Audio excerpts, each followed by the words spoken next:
Bonjour à tous, j'espère que vous allez bien. On se retrouve aujourd'hui pour une nouvelle vidéo sur Payday 3, une vidéo dans laquelle je vais vous montrer un braquage que vous pouvez faire solo, stealth, très rapidement et très facilement. Ça vous permettra de farmer rapidement l'argent, de farmer rapidement l'XP de compétences et également l'XP de compte et l'XP d'armes, puisque vous n'avez pas besoin d'utiliser vos armes vraiment et d'aller comme un bourrin pour XP vos armes. Donc c'est le bon petit braquage des familles. Donc là, on va faire une première run dans laquelle je vais expliquer un petit peu tout ce qu'il va falloir faire.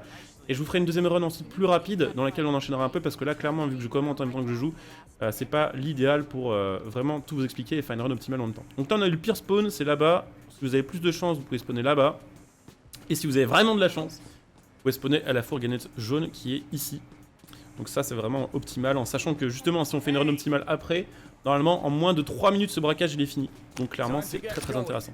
Dès qu'on est là, on met le masque. Là, il y a un civil. Vous allez le prendre en otage. Vous allez le cacher derrière les sacs de sable et le menotter. Faut bien le cacher parce qu'il y a des grillages un peu plus loin. Et s'il y a les gardiens qui passent ici, ils peuvent le voir à travers le grillage. Alors là, si vous avez de la chance, il y a le téléphone qui spawn. Il va falloir absolument un téléphone pour cette mission pour récupérer le QR code. QR code qui va nous permettre d'entrer dans la salle VIP. Salle VIP qui a deux intérêts. Le premier, c'est le code qui va être situé dedans et qui va nous permettre d'aller au sous-sol pour désactiver l'alarme de la bijouterie. Et le deuxième, c'est que dans cette même salle VIP, il y a des bijoux que vous allez pouvoir voler pour justement augmenter la somme de thunes que vous allez gagner sur ce braquage-là. Donc là, on passe par le toit, on va sauter ici sur la clim. On va bien se mettre à gauche parce qu'il y a des fois une caméra à l'intérieur de la salle, ce qui va être un peu chiant. Donc là, on se cache, on entre, on casse la cam. Là, il va y avoir un civil et un agent de sécurité. Alors ça dépendra de vos timings, vu que nous on est un petit peu à la bourre. Malheureusement, l'agent de sécurité était déjà présent.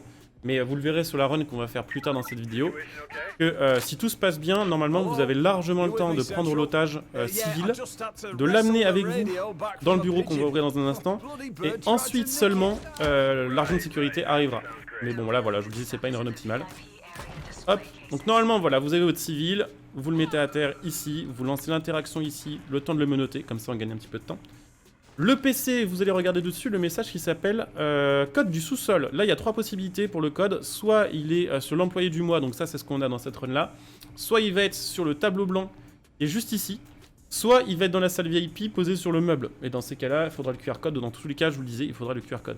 QR code, donc, que vous pouvez récupérer soit via le téléphone qui était dehors, soit il peut spawner ici, soit il peut spawner là, soit il peut spawner ici. Donc il y a pas mal d'endroits différents pour obtenir ce QR code. Donc évidemment, vous allez ramasser le cadavre pour le planquer. Je crois que c'est même pas obligatoire. Ça dépendra un petit peu de la chance que vous avez ou pas sur vos runs et de si ça part en couille ou pas. Mais la suite du braquage, ça va se passer ici. Donc nous, on va ouvrir la salle VIP avec le code QR qu'on a déjà récupéré. Et donc ici, il y a une caméra. Alors elle peut être là ou je crois qu'elle peut être ici, si je dis pas de bêtises. Donc soit il y avait le code, je vous le disais, sur le tableau blanc pour aller en bas. Soit il va être ici. Soit donc quand c'est l'employé du mois, c'est le truc le plus tricky. Il faut ouvrir ici. Tac, regardez là. Et là, le code, c'est 3933. Donc, il n'y a même pas besoin de le laisser ouvert. Après, vous refermez et vous êtes tranquille. Donc là, on va aller au sous-sol. On va utiliser donc le code qu'on vient de récupérer, 3933. Tac, tac, tac, tac. On ouvre. Ici, il va y avoir deux caméras et un agent de sécurité. Donc là, après, à vous de voir où sont les caméras. Tac, elle est là. L'agent de sécurité, il est là. On va le buter. Alors, ce qui va nous intéresser, c'est cette pièce-là. Là, on a vraiment une run où on n'a pas de chance parce que des fois, la pièce, elle est ouverte ici. Et dans ces cas-là, c'est vraiment le plus intéressant parce que vous allez vraiment gagner du temps. Là, il va falloir crocheter. Donc forcément, on va perdre un petit peu de temps. Donc, on répond à la radio. On ramasse notre cadavre. Et on le cache en sachant que si la pièce ici est ouverte, sans avoir besoin de la crocheter, vous avez même le temps d'aller dedans, de désactiver l'alarme avant de devoir répondre à l'appel radio. Donc ça, c'est vraiment full opti. Donc là, nous on crochette parce qu'on n'a pas de peau, la salle est fermée. Mais je vous le disais, des fois vous allez arriver, elle est ouverte. Et là, il y a deux choses à faire. Il faut récupérer le badge qui est là. Et il faut désactiver l'alarme. Ça, si vous êtes rapide, vous avez le temps de le faire avant que l'appel radio se déclenche. Et ensuite, en revenant, vous pouvez répondre à la radio à la place du gardien pour rester en mode furtif. Donc là, on remonte. Et on va devoir faire une petite manip. On va devoir reprendre l'otage. C'est pour ça qu'il ne faut pas la buter ici. Alors par contre, espace insuffisant pour faire cette action. On va lui demander de nous suivre. Juste ici. Alors par contre elle veut pas nous suivre, je sais pas ce qu'elle a. On va la prendre directement en otage. On va la foutre à côté de l'alarme ici en appuyant sur A. Parce qu'en fait il y a besoin qu'elle appuie sur l'alarme pendant que vous allez utiliser l'accès.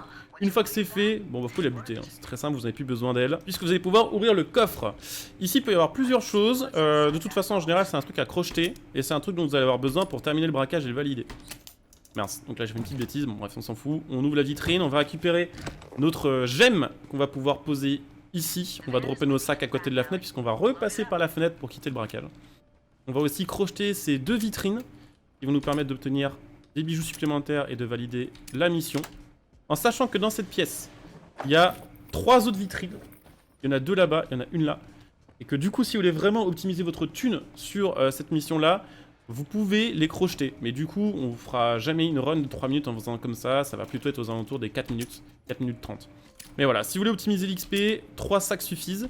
Si vous voulez optimiser la thune, vous pouvez évidemment prendre votre temps d'ouvrir toutes les vitrines ici et vous faire kiffer.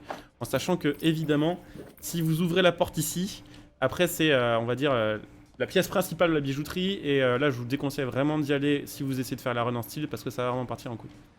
Donc là, on repasse par là, on grimpe, on va déposer nos sacs sur le toit, petit à petit, voilà, sans pression, sans stress.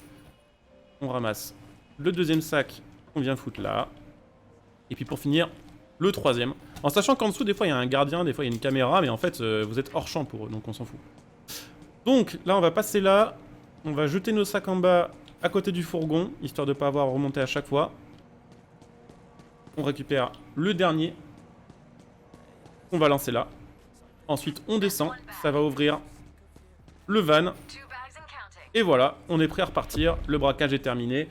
Là, on aura une run un peu longue parce que je parle. On est à 6 minutes 30 de braquage à peu près, peut-être un peu moins que ça. Et en 6 minutes 30, on aura débloqué du coup 924 d'XP d'armes, de compétences. Et on aura débloqué 62 000 $. Maintenant, on va se faire une run vraiment plus rapide.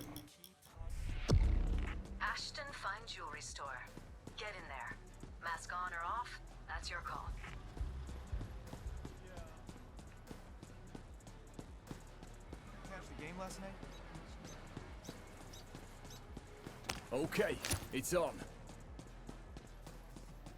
Let me go.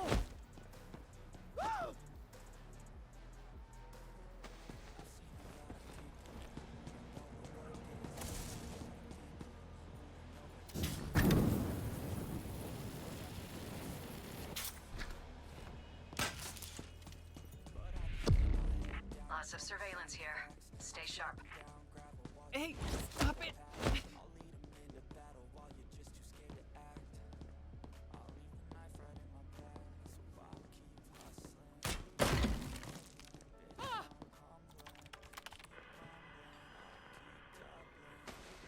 Check out the VIP area. The display cases back there contain the most valuable merchandise.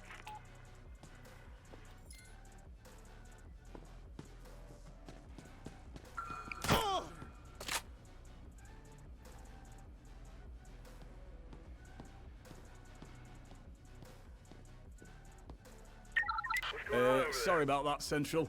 I just burped and farted at the same time. Bloody all-you-can-eat beans on toast buffet. Okay, right. I think that sounds good. Watch it around those display cases. If you touch them, it'll set off the alarm.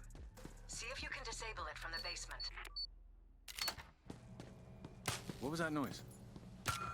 Coded locks? Security cameras? What are they hiding down here? Situation okay? Hello, can you hear me? So what do people usually do when they accidentally soak the radio in gravy? Just rinse it off or what? Yeah, makes sense.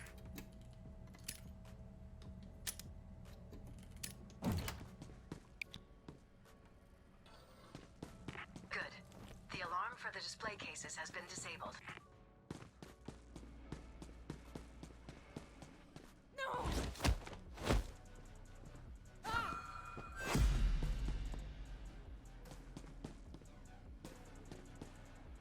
Well, would you believe that? It worked.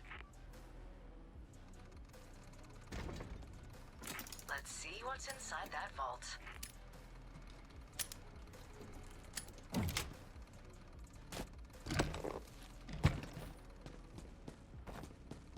The van is waiting in the back alley. Load it up.